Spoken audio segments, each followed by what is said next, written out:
Hello everyone, this is Ejaz Ahmed, Managing Director, Full Stack Academy. This academy is founded by a team of industry veterans with a collective experience of over 25 years.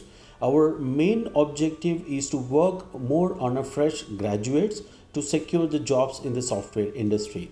This year, we have a target of 1,000 fresh engineering graduates to be converted into an software professionals.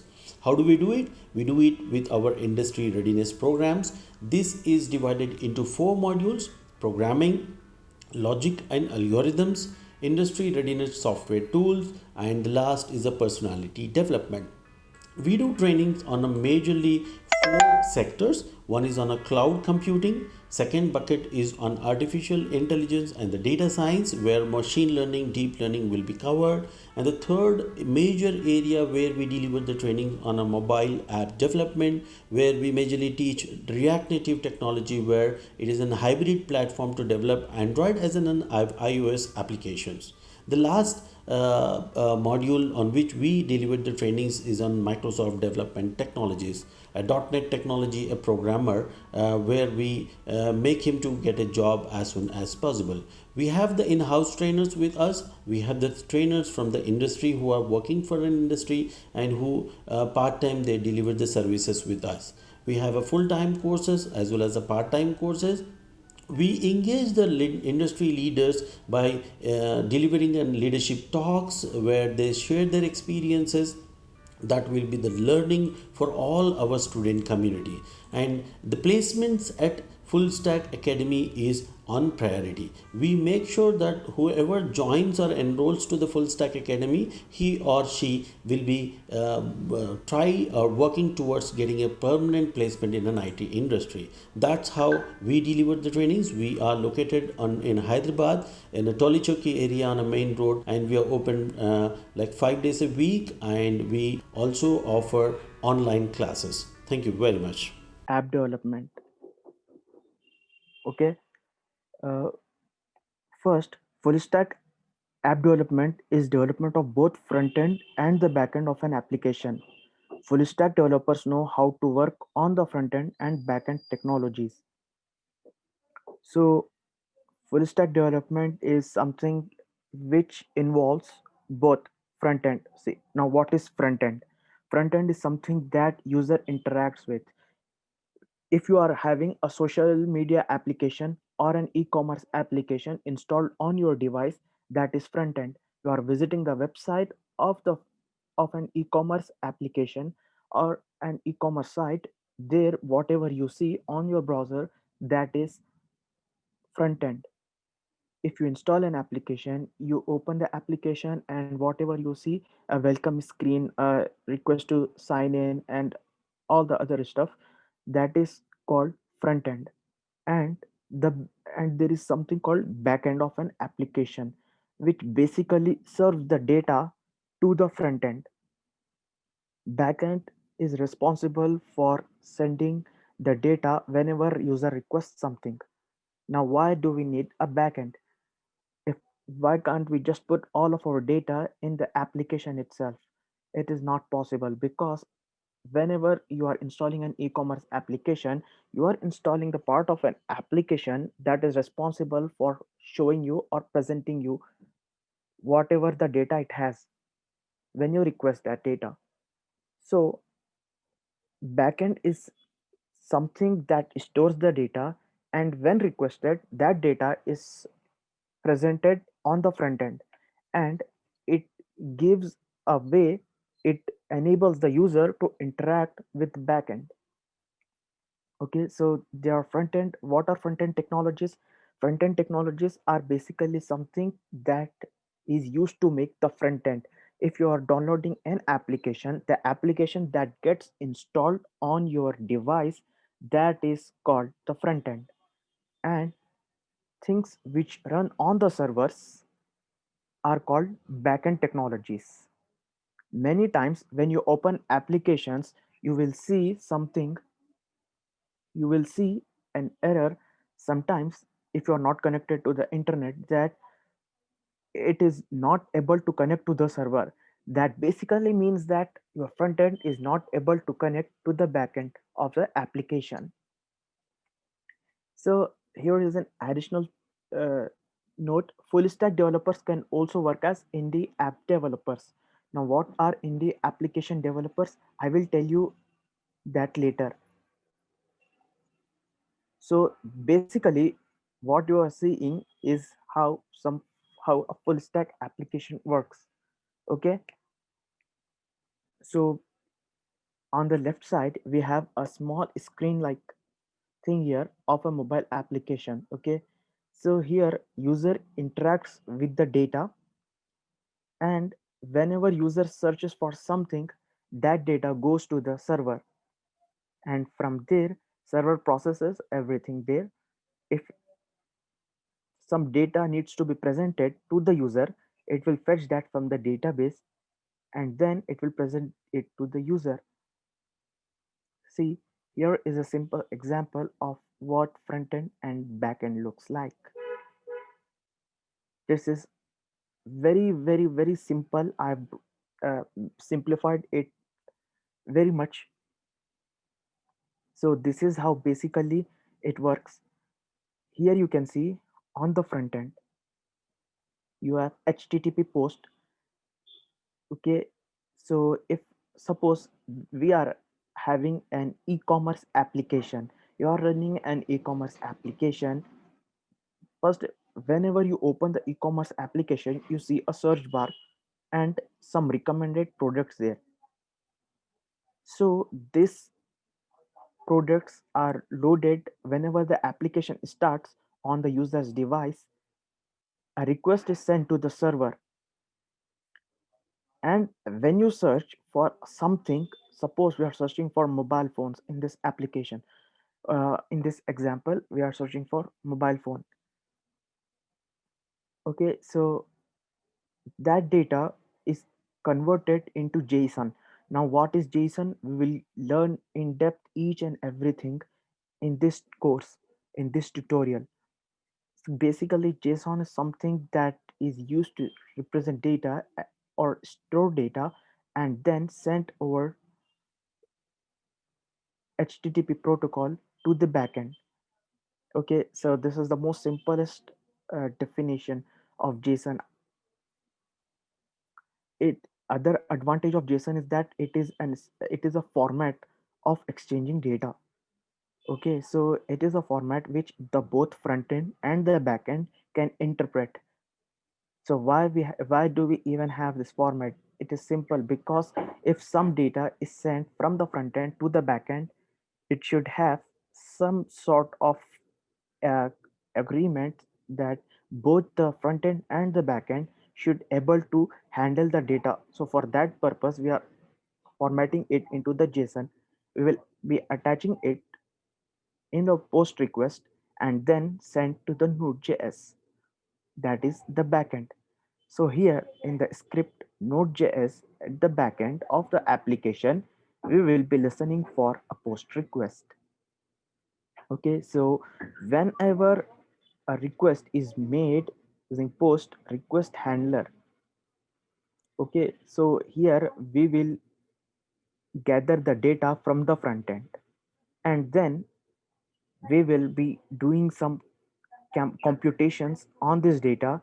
Like suppose in this example the user is searching for mobile phone, that that data gets attached with the JSON and transferred to the backend, sent to the backend along this HTTP post request. Here at the backend, we will look for that particular query and then send that, and we will see what is there inside the search key of the JSON data. It is asking for mobile phone.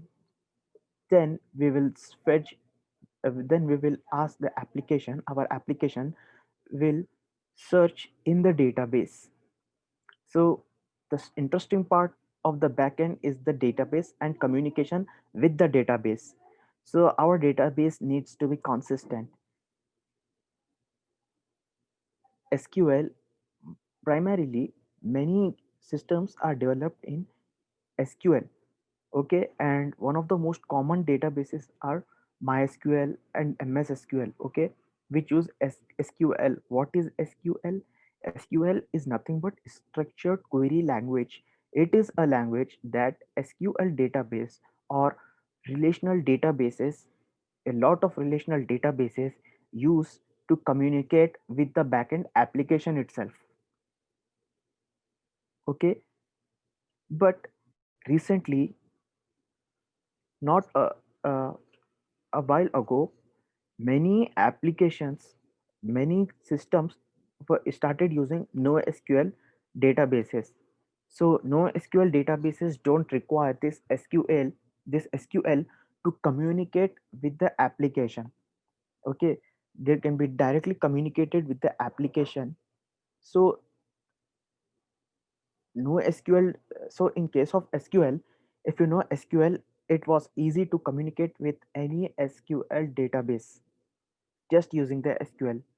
But in case of NoSQL databases, there is a specific there is a specific procedure to communicate with the database.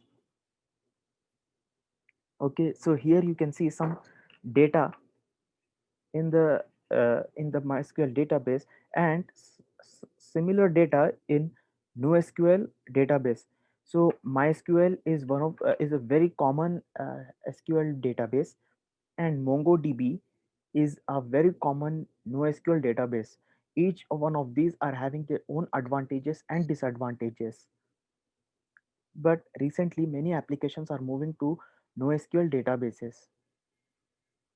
Even if I were to start any project, new Android application project with an e-commerce application, I will be going for MongoDB. Okay, why you will come to know this in the tutorial. So NoSQL databases. So for communicating with NoSQL databases, our Node.js application will have something called driver of for communicate driver specific driver for communicating with MongoDB, this NoSQL database. But for most of the part in this tutorial, we are going to discuss MongoDB, and whatever the projects we are going to do, we are going to use MongoDB, a NoSQL database. We can also use SQL, and we will be discussing that as well. But the main focus for the database will be MongoDB, which is a NoSQL database. So here we can see we are having some data. You can see the difference how the data is stored in both the databases. Okay, here in SQL database we are having rows and columns here. Okay, but in NoSQL it is document based database. We will discuss the advantages of NoSQL, more advantages of NoSQL database later on. So first, back to our mobile phone request, search request. Our app will receive the data. It will search in the database. Let's suppose now we are searching in either one of the database, that is SQL or NoSQL, MongoDB. So the basic concept is that much of the data, as you can see, the type of data that is stored in database is a database responsibility. It is the responsibility of the database itself to remember. To basically it is used for, it is a machine. If you want to explain what is database to a 3-year old, you can simply explain it as it is a machine that stores data, it remembers everything. If you want to search for something, you will ask it and it will show that data to you. Simple as that. And then our application Node.js talks to the database and says look for mobile phone, and then it will search for, it will fetch some records. In this very simple request we are having just one search query, but on many e-commerce sites you will see that they will be having filters, price range and all that thing, price range, brand, and the amount of ram, CPU, and all that things like that. So after applying the filters, that JSON will look more complex. So basic idea is that our application will ask the database to show something, to fetch the records, to give the data, and it will show the criteria. Like, we will ask the database, our application will ask the database, show all the mobile phones from this price range to some other price range, suppose between 10,000 Indian rupee to 20,000 Indian rupee. So it is very easy for database to look for that. Now you might be asking, like, there might be a question, if we can store all these details in a database, we can store that in some Excel file or store the JSON file itself on the server. Why do we even need a database for that? It is simple. See, database, if you are having 10 to 30 records, that is okay. Even 100, it is okay. Even 500, that is okay.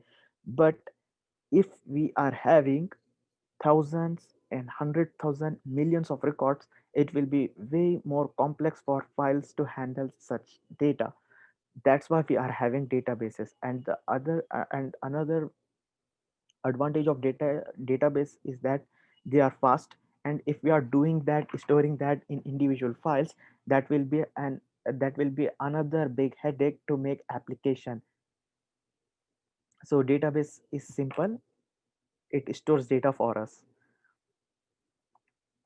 So if the application asks the database to show up to fetch all the to give the data, and it gives the criteria that from 10,000 Indian rupee to 20,000 Indian rupee, so the database will say the records, what all the data is there in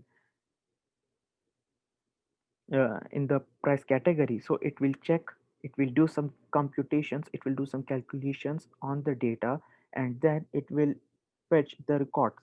So in most of the cases, there might be 1,000 or even 2,000 records in in the specific price range. So how we are going to show these 10,000 records? It is not possible. Okay, so for that, we will say, we will set a limit to fetch this much records at a time from the database. That is, suppose we are asking it to fetch only the records of 3 to 4 devices or 30 smartphones. Okay, we will set the limit 30. So it will fetch 30 details of 30 phones only from the price range of 10,000 Indian rupee to 20,000 Indian rupee. And then it will take the data, it will say the server, okay, here is the data that you requested for. Take this data, and then here the responsibility of database is over. And then our Node.js application sees the data, and then our products in e-commerce application should have images.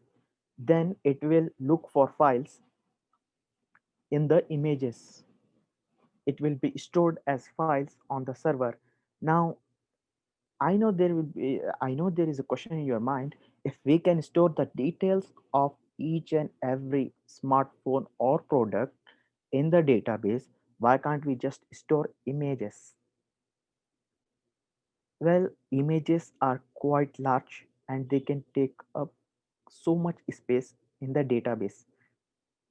And if we want to back up a database, it will be very slow process. And the other thing is that storing images in the file system will be a little bit more flexible. So that is why we are storing images on the file system, and not directly into the database. Most of the times we will be storing the image file name on the database, and then whenever we request the data of the product, this file name is also requested by our application from the database, and then it searches for the image files of all these uh, products on the file system. or in the storage of the Node.js application itself. And then it will again format that data into a JSON, and then it will send that JSON data as a response. So how it will convert that image, how it will fit that image into the JSON data. Okay, like JSON data is okay for a simple text or some numbers or stuff like that, but images are quite big in size. So most of the applications, what they do is they convert this image into base 64 encoding. So what is base 64? They convert the binary data of the image into a string and then attach that with the JSON and then send it to the front end. Okay, but in most of the cases, in a single request, that data is not attached in most of the cases. In some cases it is done that way, but in most of the cases it is not done that way. I will tell you why it is not done like that. So when the data is sent to the front end, you can see here an arrow mark pointing towards the front end of our application. Here you can see the JSON data product unique IDs here, an array. Basically it uh, when the data comes to the front end, it will just open the JSON file, and it will just not JSON file, but it will open the JSON and see what is inside it. So we will set the front end, we will program the front end to look inside the product UIDs, unique IDs. So it will so suppose we are having here UID 1 2 2 1 2 3 here.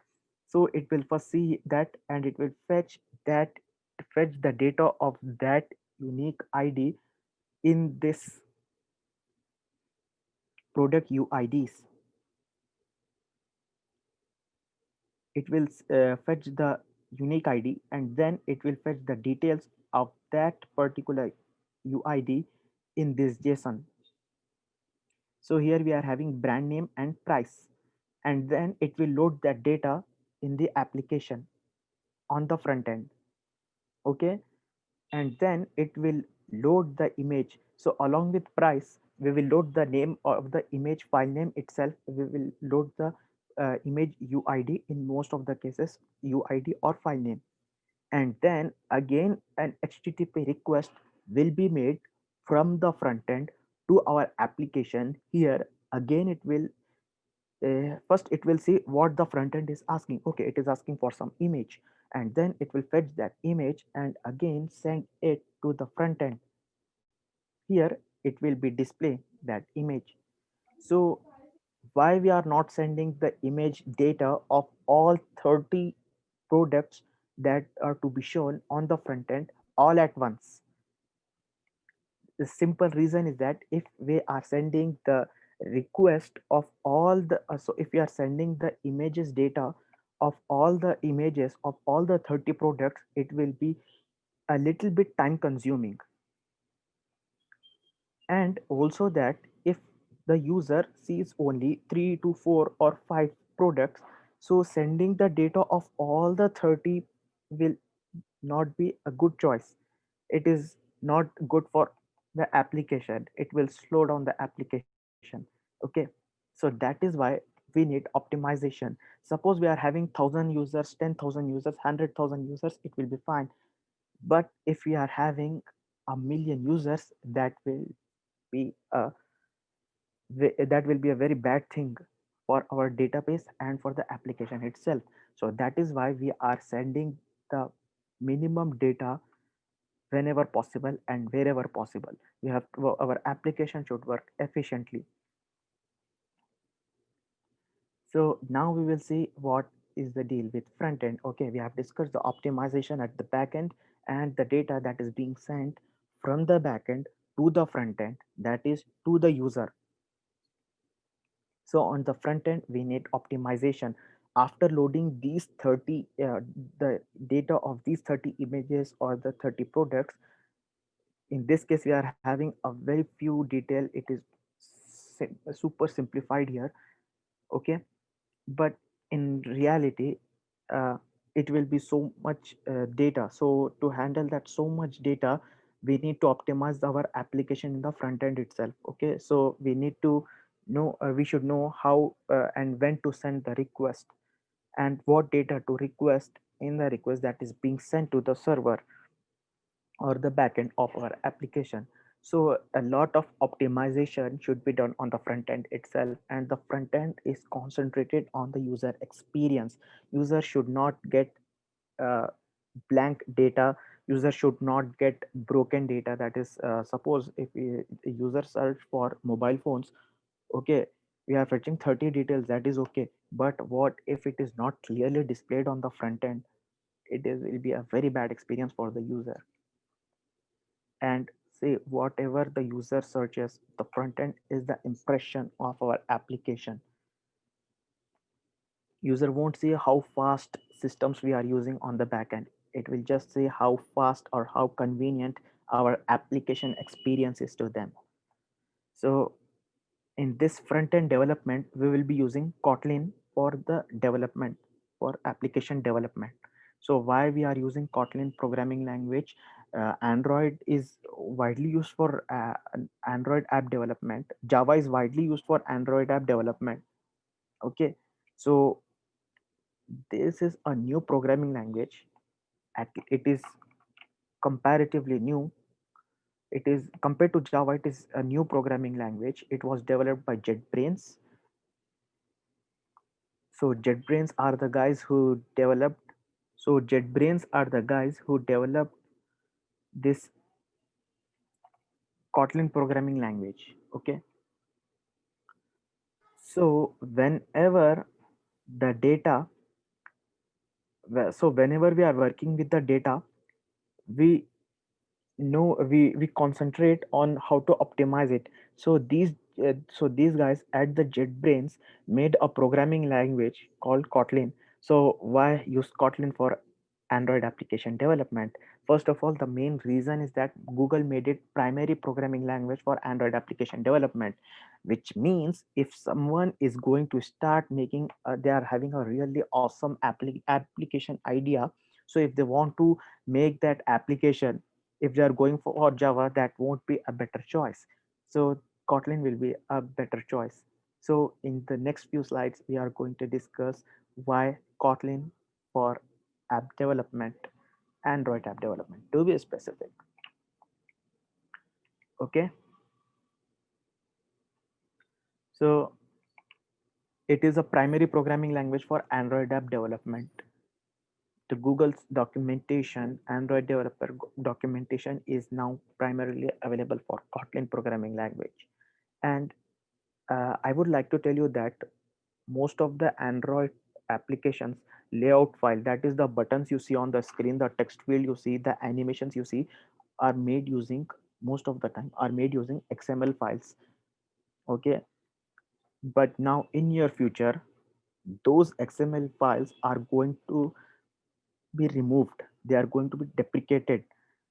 That placing of all that UI elements like button, text field, label, images, we are going to do that using programming.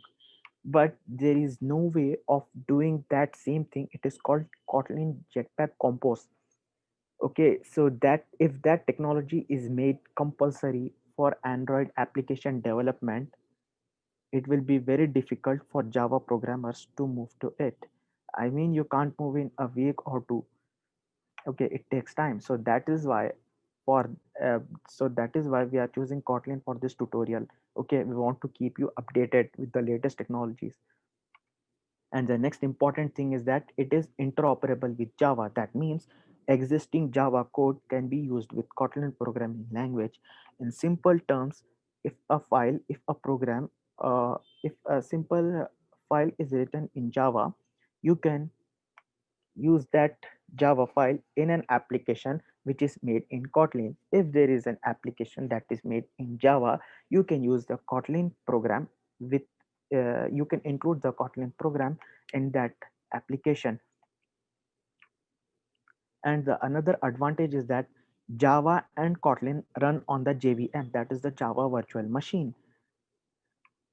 So Kotlin, you can say Kotlin is some upgraded or very modern version of Java. So why it is modern, we will see it in the tutorial, or when we'll be doing projects, you will come to know why Kotlin has an advantage over Java. So modern design with features like null safety. In Java, you will be many programmers get this error called null pointer exception, which means that a resource simply doesn't exist. In simple words, so in Kotlin, there isn't this whole headache for the programmers. It is null safe. And the last but not the least point about the Kotlin is that write less code. With Java, you have to write so much code, but Kotlin gives you that functionality by default. That means writing the code will be shorter and it will save you a lot of time. So now come to the backend. It is a very important part of our application as we discussed. Why Node.js for backend? And we will see that what is, first of all, what is Node.js? Node.js is a JavaScript runtime. JavaScript is a language. Node.js is a JavaScript runtime. Is a runtime for JavaScript. Okay.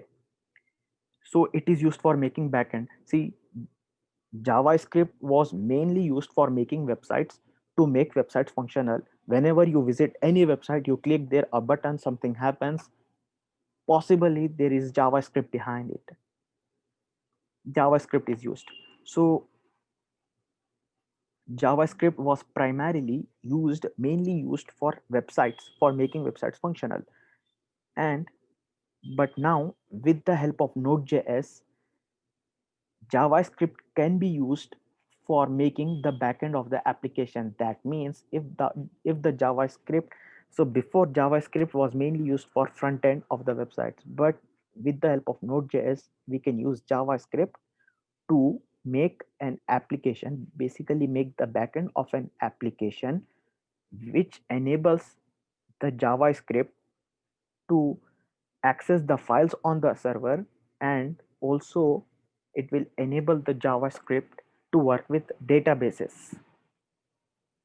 Okay, and it can and Node.js enables the JavaScript to work outside the browser, outside web browser.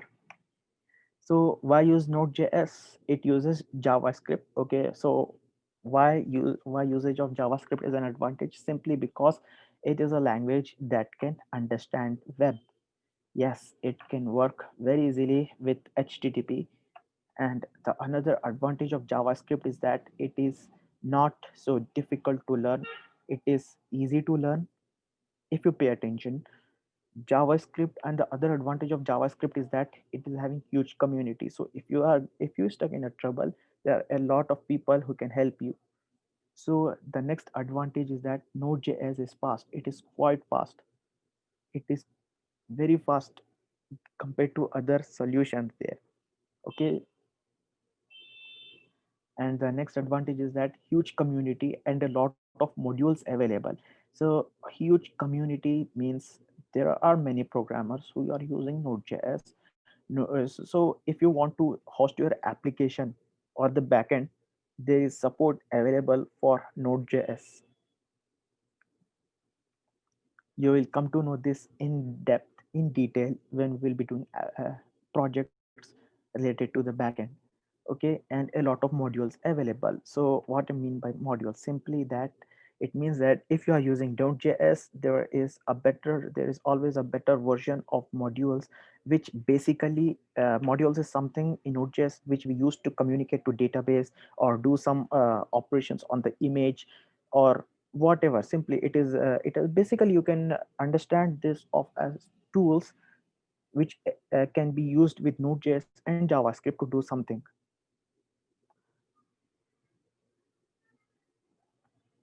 So the other advantage of Node.js is that it is easy to use. So basically, you can have a setup. Uh, you can set up a server within a few lines of code, and you can do database operations within a few lines of code. Node.js is easy to use. There are many built-in functionality. There are so much built-in functionality which is ready and which comes with Node.js.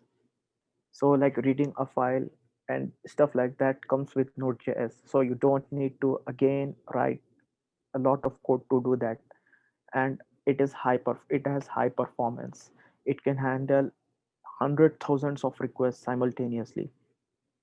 So it uses less computing power. So the next thing is the database, the brain or the main storage of our application, or the main storage of our backend application, a machine that can basically memorize stuff. The database, in this case, we are using MongoDB. We will be discussing MySQL, a SQL database, but for the projects we are using MongoDB. So why we are using MongoDB, or even if you want to use a database for your Android application or any application, why you should go for MongoDB. So here are some advantages of using MongoDB. High scalability. You can scale it high. You can scale it easily. Okay, so it is very easy for you to scale the MongoDB database. Next is data representation is in JSON or BSON. What is BSON? I will come to that, but first let us understand data representation is in JSON. In many relational databases, there are tables, okay, but in MongoDB, it is represented in JSON, the same JSON type of syntax that we use, the same JSON which we used for for communication between the front end. It is a format in which we send data from front end to the back end. Okay, so what is BSON? BSON is just JSON in binary. This JSON converted into binary is BSON. That's it. So the third important thing is geospatial support. So what is geospatial support? Basically, you can store location information in MongoDB. So storing location information is MongoDB is very important. It is very important for a modern database to support this location related details. Suppose if we want to fetch details of products in a particular area, or your application wants to fetch a data from the database based on location, MongoDB or any database that supports this location information can easily do that computation work on that location data and provide you the records, or give the backend of your application, or give the Node.js application the data required. If a database, suppose if you are using a database that does not support this, if it does not has any geospatial support, so in that case what you're going to do is you need to store that location information in some other format, like a string, and one by one, if there are hundreds thousands of records of such that type with location information, you need to, if your database does not support the geospatial data, you need to store it in the form of string, that is text, in the form of text. So if you want to get 5 to 6 records from these 100,000 records, so you need to do a lot of computation. It will be a big burden on your application itself, the application you're developing. That is the Node.js part of our application. But MongoDB, with MongoDB, it is quite easy, because MongoDB basically knows what it is aware of the data, that it is having the information about the location. So it can easily provide you that data. It can easily fetch records based on the location information. So the fourth advantage, this is very important, and it is a major leap forward in database. It is heterogeneous data. Okay, let's get back to the example of our e-commerce application. What heterogeneous data? Okay, suppose if we are using columns for the storing of data, like our relational database, that is the SQL thing. If suppose if we want to have a particular data for one specific product. Okay, like suppose if you are storing an information related to offer on a particular smartphone, something, or a special edition, we need to create another column in the table with some sort of special edition or something, whatever it is, and then give default values to all of the records. But with NoSQL database, as it is document based, we will just add that particular field of data to that, to the document of that particular record or product, and then it will be easier for us. And last but not the least, MongoDB has high performance. It works really fast. Even with a million records, it will just take very little time to process. So with this, our presentation comes to an end. I hope you are able to understand